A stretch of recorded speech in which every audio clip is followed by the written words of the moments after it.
We have a critical update to the Southland water resource project that is actually a rock mine.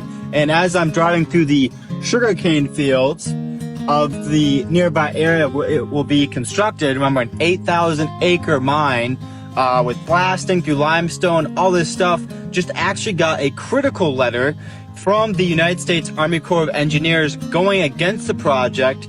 And they sent it to Representative Brian Mast, and they essentially outlined that one is the fact that with how proximate this is to the EAA, the Everglades Agricultural Area Reservoir Project, which has already seen $1 billion in investment from federal money, is going to be completed way sooner than this water resource project, and is a critical way of Everglades restoration. Having this mine so close, and limestone, as you know, is porous, it's going to have a seepage concern. And mind you, this is without, a weather event or some calamity. This is just, it's so close. Limestone is porous. They haven't done enough studies.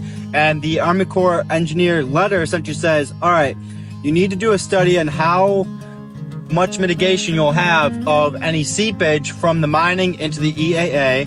And then also, for these future water resource basins that will store water and that will be used to treat, Okeechobee water from Miami Canal and help treat the area, they have to analyze how effective that will actually be. There needs to be actually more research in that whole process, because especially you have the STA 5 and 6 just to the west, STA 3 and 4 right to the kind of, southeast, and then obviously the reservoir right there. And all these projects are essentially going to be highly liable for, the mining effects that honestly, this Southland has not researched it properly. They're trying to go quick with this.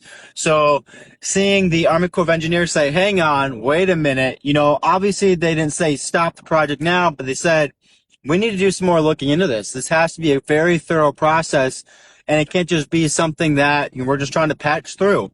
And it also adds to the relay of essentially the South Florida Water Management District Board.